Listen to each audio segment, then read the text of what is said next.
Welcome back sa aking YouTube channel para sa first time. Click mo lang yung STD. Anyway guys, wala nang bayad, libre lang. Tulong mo na lang din sa kapwa mo. Alright, thank you very much. So topic natin for today's video.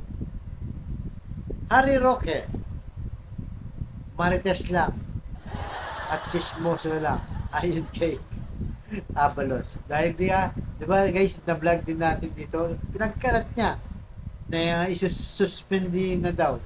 Di ba? May nakaabang na suspension dito kay Baste Duterte. Di ba? Biglang natin dito guys, narinig nyo naman kung napanood nyo yung huling vlog ko. Si Harry Roque mismo nagsalita. Pero sabi nga ni Abalos, walang ganun. Di ba? Iba yung ombudsman. Wala rin daw nakaabang kay Baste. So kasi guys, ibig sabihin, propaganda lang, 'di ba?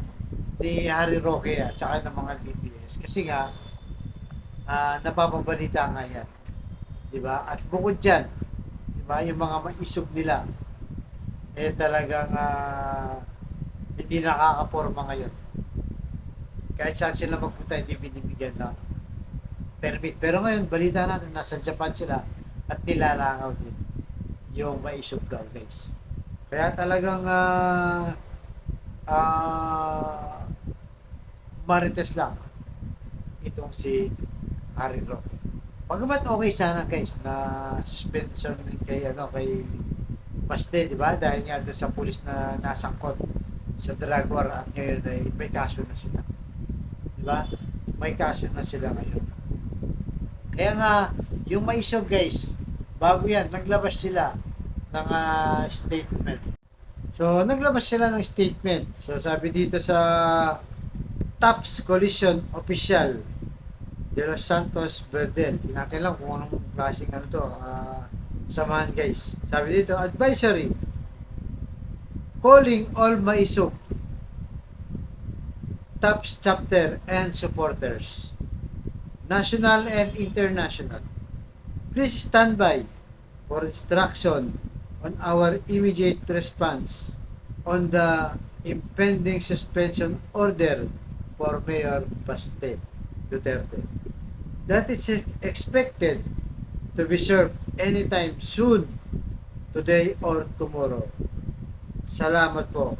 Important advisory. Yan guys, pag sinabing today or tomorrow, dapat lumabas na yan, di ba? Pero yun na nga, pinabulaanan nga ni Abalos na walang suspension mangyayari. So, ano nangyayari? Nakuryente sila guys. Nakuryente sila dahil hindi pala totoo na may nakaabang na suspension kay Mayor Baste. So, ibig sabihin yan, parang gumagawa lang silang salita at may nababalitaan pa tayo. Gusto nilang magka-people power dyan sa Davao, di ba? Alam naman natin yan ang gusto nilang mangyari para pag natanggal si BBM, si Sara ang papalit. Pero nakita na natin yan guys, di ba? Doon sa SMNI, dito sa may Liwasang Bonifacio, sa harap ng post office. Ilang araw sila dyan, 7 araw silang nagrarally. So siguro iniisip nila, baka mag people power, una lang, pakunti-kunti lang, di ba? Hanggang sa dumami na yung tao, hanggang sa magka people power na. At kung napanood nyo guys, yung huling rally nila, dumating si Digong, di ba?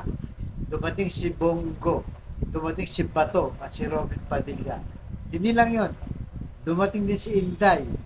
So siguro ini-expect nila na kakapal pa yung tao hanggang sa mapunta na sa Malacanang. Kasi parang ganun ang narinig dati. Pero hindi nangyari. Kasi hindi sinamahan ng masang Pilipino. Diba? Kasi yung mga ganyan people power, parang biglaan lang yan guys. Na biglang umuusbong na lang, nakita natin yan. Diba? Noong 1986, ganun, unti-unti lang. Wala namang halos nag-o-organize, yung tao mismo napupusa. Hanggang sa lumaki ng lumaki, diba? Lumawak na lumawak.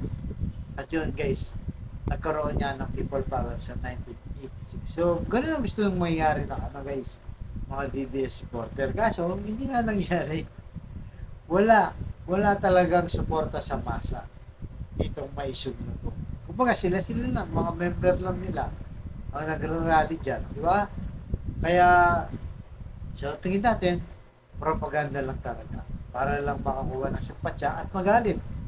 Lalo na yung mga taga Davao, di ba? Kung sususpendihan si Baste, alam naman natin, marami rin supporter sa kanila dyan sa Davao. Kaya abangan natin guys kung ano pa susunod na propaganda nila. Pero ngayon, wala, hindi umubra guys. Hindi umubra ang kanilang ganda na people power at suspension na pinangalandakan. Kaya sabi nga ni Abalos, itong si Roque, isang talagang chismoso, sabi niya. Di ba? Kasi nga naman, nagkakalat ng fake news. Alright guys, kayo guys, anong masasabi nyo dito na pinagkalat ni Harry Roque at ngayon lumalabas na hindi pala totoo? Alright, so ganito na ako po. Abangan nyo sa sunod ko vlog.